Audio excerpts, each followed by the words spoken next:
¿Cuál es el reto más difícil de la paternidad? ¿Qué es lo más jodido, lo más difícil de ser padre? De momento, para mí, lo más difícil está siendo el tema de la identidad. Por eso me parecía pertinente volver aquí un poco al plano del espejo, ¿no? Para hablar de identidad. Quería hablar de cómo entiendo yo los retos y cómo quizás los compartimentalizo, los divido, ¿no? Entiendo que están los retos logísticos, que son muy difíciles y conllevan mucho esfuerzo y mucha dedicación todos los días, o sea, 24/7, no para. Eso también es difícil. Llevar a los niños, traerlos al pediatra, que tengan la ropa, que tengan la comida, cuando son más grandecitos prepararles sus playdates con sus amigos, llevarlos a las casas de los amigos, traerlos, organizarlos, cumpleaños y toda esa vorágine de cosas que se refiere a los retos logísticos, que son inagotables y son infinitos. Ese es uno de los retos que entiendo, ¿no? Los retos, la fase logística. Lo segundo es también la fase relacional, ¿no? O sea, con tu pareja y sobre todo con tus hijos, mientras van creciendo, ¿no? Cómo empiezas a desarrollar una relación que ya no es solamente de cuidado y de amor y de cariño, sino ya más una relación a otro nivel, ¿no? Me está pasando ahora con mi hijo que tiene 6 años que ya empiezas a tener que entender qué tipo de personita es, ¿no? ¿Qué le gusta, qué no le gusta, por qué se molesta, qué le hace ilusión, cuáles son las cosas que le gusta hacer, las cosas que no le gusta hacer, cómo, y toda esa relación bilateral que hay entre tú y el niño, porque el niño también te tiene que conocer a ti, ¿no? ¿Qué es lo que te gusta, qué es lo que te molesta, qué es lo que te hace feliz, qué es lo que te pone nervioso y todas esas cosas? Pero yo quería hablar en este video de los retos personales, las dificultades que a uno se le presentan como persona en su fuero interno, cómo hace más difícil el día a día para ti desde un punto de vista psíquico, emocional y psicológico. Ya no logístico ni en tu relación con otras personas, ya sea tu hijo, tu esposa o el mundo que te rodea. Este tema me parece muy interesante porque para mí, como te digo, está quizás representando uno de los retos más difíciles y que no se hace más fácil mientras pasa el tiempo, al contrario, se hace quizás un poco más complicado. Había hablado en otros videos de las cosas que pasaron previas a convertirme en padre, ¿no? Del tema del inception, de la idea, y del proceso luego de enterarnos que Macarena estaba embarazada y que íbamos a tener un hijo, y lo último que había contado era el momento del nacimiento, ¿no? Pero todas esas dificultades y todos esos procesos, todos esos momentos eran unas cosas previas que terminaron de golpe cuando nació mi hijo. El primer reto del que quiero hablar, que ha empezado con la paternidad y que por cómo veo que viene ocurriendo no va a terminar pronto y quizás no termine nunca, ¿no? Y para mí es el tema de la identidad y cómo se ve, no sé si interrumpida, pero definitivamente transformada la identidad de una persona cuando se convierte en padre. Todo esto son opiniones personales de cosas muy poco fáciles o imposibles de definir. Y entonces yo entiendo mi identidad en 2 bloques muy grandes, pero separados. El primer bloque es lo que me vino de fábrica. Las cosas sobre las que yo no pude decidir. Dónde nací, quién es mi familia, mis padres, a qué colegio fui, qué religión o valores éticos morales se me trataron de inculcar cuando yo era pequeño. Todo este conjunto de cosas sobre los que uno realmente no puede decidir. Es curioso decirlo porque a lo largo de la vida parte de ese bloque de mi identidad ha sido lidiar con eso. Ya sea para acentuarlo, porque me gustaba lo que había recibido y el entorno en el que había crecido, o para alejarme o renegar de eso, ¿no? Y renegar de ciertos valores religiosos, culturales, que no es que se me habían impuesto de manera vil, pero que simplemente pues venían de fábrica porque están decididos un poco por quiénes eran mis padres, mis hermanas, mis amigos, el colegio al que fui, la ciudad donde crecí. En esa parte de la identidad pues uno se pasa la vida también rescatando las cosas buenas y tratando de seguir con ellas, de acentuarlas, en el momento de ser padre quizás de transmitirlas, identificar las cosas pues con las que no está de acuerdo, que no le gustan, pero que al final uno no puede borrar. A eso me refiero con que le viene de fábrica. A ti te puede gustar o no gustar a qué colegio fuiste, pero no lo puedes borrar. Y más adelante en tu vida puedes definir tu identidad por estar o no de acuerdo con los valores que se te transmitieron cuando eras pequeño, pero no los puedes borrar. No sé si tiene mucho sentido. Y el segundo bloque, que es de lo que quiero hablar ahora, es de la parte de la identidad que uno empieza a construir por sí mismo. Y aquí es donde yo quiero contar un poco cómo siento, cómo pienso yo que fui construyendo mi identidad a lo largo de mi vida y a ver qué les parece, ¿no? A ver si les parece que tiene sentido, a ver si a alguien le ha pasado lo mismo o le ha pasado una cosa totalmente opuesta, diametralmente opuesta. Yo, por circunstancias de la vida, nunca tuve una vocación, digamos, profesional muy fuerte o por lo menos muy duradera. Siento que hay mucha gente que construye su identidad alrededor de una vocación profesional, a la que se termina dedicando en su vida y que desde muy joven tiene claro que es algo que quiere hacer, ¿no? Y su identidad se construye alrededor de esa vocación o esa dedicación. A mí no me pasó eso. O sea, yo a lo largo de mi infancia y juventud tuve muchas cosas que me hacían ilusión, a las que me hubiera querido dedicar, pero se fueron difuminando, ¿no? A mí me interesaba mucho la ciencia. Cuando era chico, cuando estaba en el cole, la física, la química, las matemáticas se me daban bastante bien. Y que en algún momento quizás pensé, ¿no? Me voy a dedicar a ser físico, científico, pero después por diferentes cosas de la vida, pues no. Ante la falta o ante la ausencia de una cosa así de fuerte, yo creo que mi identidad se construyó en pequeños bloques, o se ha ido construyendo en pequeñas cosas a las que he dedicado mucho tiempo, mucho esfuerzo, mucha ilusión, pero que ninguna ha primado mucho sobre la otra. Lo primero, la música. Y mi amor por la música, mi pasión por la música, durante gran parte de mi vida, a mí me hubiera gustado ser un músico que se dedique a la música. He estudiado bastante de música, he pasado muchísimas horas, he invertido muchísima ilusión de mi vida en aprender instrumentos, tocar instrumentos, en estar en bandas con gente, subirme al escenario. A veces me siento mal diciendo que soy músico, no mal, pero siento incompleto, diciendo sí, soy músico, porque nunca pude dedicarme a la música. Y nunca pude encontrar la manera o el valor suficiente para haberme tirado a la piscina en algún momento de mi vida y haber arriesgado, sacrificado ciertas cosas para ver si podía vivir de la música. Y al final, pues nunca pude vivir de la música. Pero diría que lo que más me ha hecho ilusión, o lo que más... una de las cosas que más tiempo he pasado haciendo ha sido haciendo música. Y ese es un bloque de mi identidad muy importante que conlleva cierto tipo de frustración, ¿no? De encontrarme con 42 años diciendo, me hubiera gustado que pasaran ciertas cosas que no pasaron, y a partir de cierto punto de mi vida entender que no iban a pasar y seguir haciéndolas porque las disfrutaba y eran partes de mi identidad, aunque no me iban a llevar a ningún puerto más oneroso, ¿no? Ni iban a representar una carrera exitosa dentro del mundo de la música. Quizás otra cosa, tanto como la música, no sé si tanto, creo que no, pero casi, el fútbol. Para mí el fútbol siempre ha sido una pasión tremenda, que disfrutaba muchísimo ver. Evidentemente futbolista no iba a ser, ese nunca fue el plan, evidentemente no tenía las condiciones, pero el fútbol siempre representó un interés y una pasión muy grande en mi vida.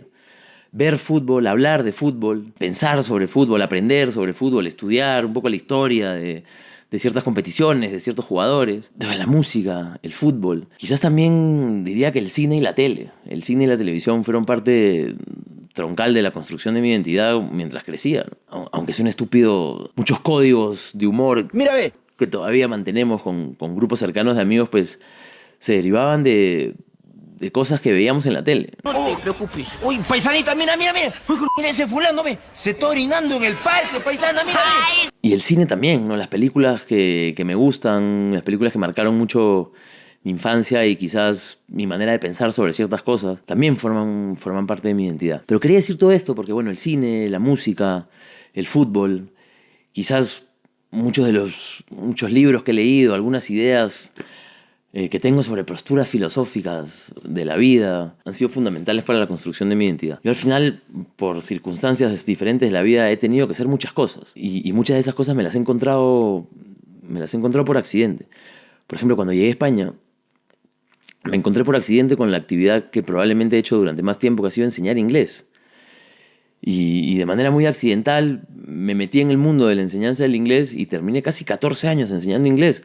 Y era de lo que vivía y a lo que me dedicaba y lo que hacía más horas. Y es una cosa que no me hubiera esperado, nunca había pensado, y simplemente me encontré. Y terminó siendo algo súper fructífero. Y algo que se me daba muy bien y que hacía con mucho entusiasmo, con mucha dedicación. Y en lo que eventualmente terminé siendo bastante bueno. Creé relaciones con gente maravillosa. Y después otra cosa con la que me encontré un poco así de manera accidental. Y lo último que he hecho profesionalmente en mi vida, de manera ya muy seria y profesional durante los últimos también casi 12 o 13 años, ha sido editar video. Y producir video, más editarlo que producirlo. Y también quizás es parte de mi identidad. Quizás ahora me doy cuenta que llevo 15 años o más grabando videos, de hablar huevadas a la cámara para ver si alguien se puede entretener mirándolo. Y también se ha convertido quizás en parte de mi identidad. Pero todo esto que les estoy contando iba para hablar realmente de quizás lo más disruptivo que le ha pasado a mi identidad desde que soy padre, que es ser padre. Es verdad que de momento solamente estoy hablando de las experiencias de mi primer hijo, tengo 2, porque fue lo más disruptivo. O sea, la llegada del segundo hijo es muy distinta en el sentido de que muchas de las cosas ya te están pasando. O sea, tú ya eres padre y llega otro hijo, que es otro reto, y un reto de una manera muy distinta. Pero la disrupción total, el terremoto emocional, para mí, pasa con el primero. No es el momento en el que te conviertes en padre. Cuando mi hijo empezaba a tener amiguitos y empezaba a ir al nido, siempre he tenido esta buena sintonía con los niños y con los amiguitos de mi hijo me pasa, ¿no? Siempre me han saludado con cariño, mira, el papá de Jack. Y al principio lo escuchaba como algo gracioso, ¿no? Y todos los niñitos, los amiguitos de mi hijo me decían, el papá de Jack, ahí viene el papá de Jack. Y se referían a mí como que, oye, papá de Jack, hay que hacer esto, papá de Jack, hay que hacer el otro. Y ya pasado un punto, pues los padres de los amigos de mi hijo, también un poco en tono de broma, me llamaban así, ¿no? El papá de Jack. Oye, papá de Jack. Una cosa que suena graciosa, pero tenía una especie de efecto gotera en mi psique. Decir, claro, yo ahora, de todas las cosas que he podido ser, o que he sido, o que he querido ser, lo que en verdad soy ahora es el papá de Jack. Y todo lo demás viene después. Y además porque, claro, en mi historia personal, quizás, como digo, yo nunca había construido mi identidad alrededor del trabajo o alrededor de mi profesión hasta la última parte de mi vida antes de que naciera mi hijo. Yo tenía un trabajo que era parte de un equipo que me encantaba.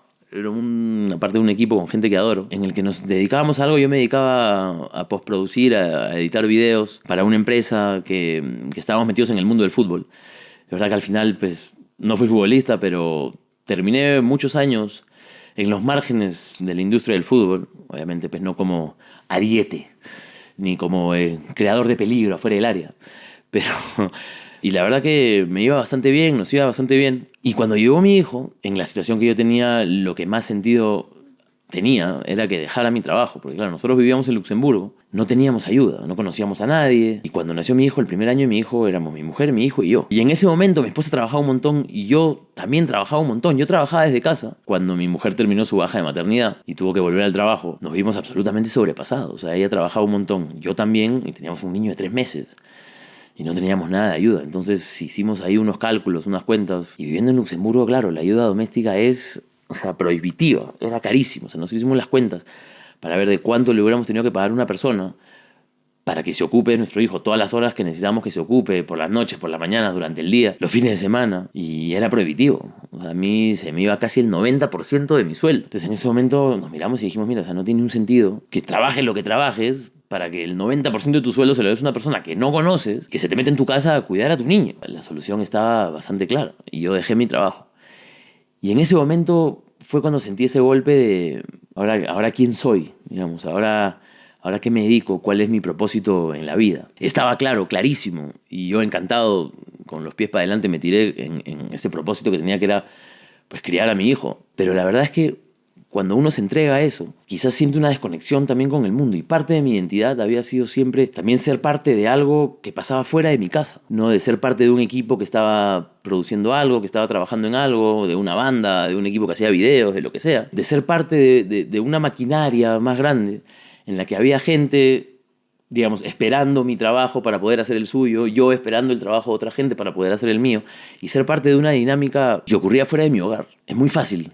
O sea, meter la cabeza debajo del agua y decir, claro, ahora todo pasa dentro de mi casa. Y es un montón de cosas, no quiero hacerlo de menos, al contrario, es una cantidad infinita de cosas que pasan dentro de la casa de uno cuando uno está criando un hijo. Pero esa desconexión con el mundo exterior suena un poco dramático, pero es real. Fue un terremoto, un choque para mi identidad del que todavía me estoy tratando de reponer, ¿no? Y todavía estoy tratando de ver cuál es la manera de encontrar estas otras cosas.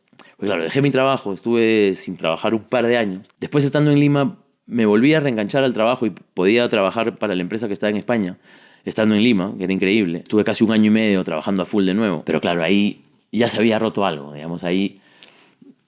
O sea, volví a ser parte de este equipo que me encantaba, pero ya estaba claro que lo número 1 que definía mi identidad, y lo número 2 y lo número 3, era que era el papá de esta criatura, y poco después de mi segundo hijo, de Javi. Porque cuando nació el segundo hijo volví a dejar el trabajo otra vez, un poco por los mismos motivos. O sea, por la cantidad de cosas que requiere y de tiempo y de esfuerzo que requiere de una persona que se está encargando de los hijos, encargarse de los hijos. La verdad que era imposible para mí en ese momento seguir trabajando. No era imposible, pero tenía la posibilidad de dejar de hacerlo porque podíamos vivir toda la familia con los ingresos de mi mujer, que eso también es una situación de privilegio que tampoco quiero pasar por alto. Hombre, quizás privilegio es una palabra que hoy en día suena mal o se puede malentender porque, hombre, o sea, no es que vivíamos muy bien de una herencia o de plata, que éramos ricos de familia, ni mucho menos. O sea, vivíamos una situación privilegiada porque mi mujer es una crack, que se lo ha currado con el sudor de su frente y se lo ha ganado y tiene una situación que por lo menos le permite que la familia viva solamente de su sueldo. Entonces me parecía interesante hacer esta reflexión y saber pues cómo se siente la gente por ahí, si a alguien le ha pasado algo parecido de sentir una disrupción tan grande en la identidad personal, el hecho de entenderse ahora como el padre de. O sea, para mí es increíble ser el padre de Jack y el padre de Javi. Es un privilegio, un honor, no sé cómo llamarlo, pero es probablemente una de las cosas más bonitas que me han pasado. Y bueno, no tengo claro si quería decir algo más al respecto. Creo que no. Creo que ya he dicho bastante. Como siempre, si por algún motivo milagroso has llegado hasta este punto del video, cuéntame que has llegado. Y me dice, llegué hasta el final, Vitali, llegué hasta el final, que me emocionaré. Y también cuéntame qué te parecen estas reflexiones, si las compartes, si te ha pasado algo parecido. Así que nada, gracias por estar ahí, gracias por escuchar esta reflexión, si es que la has escuchado, que no sé si va a algún lado, lo que sí sé es que viene de algún sitio. Un abrazo fuerte y ya nos vemos.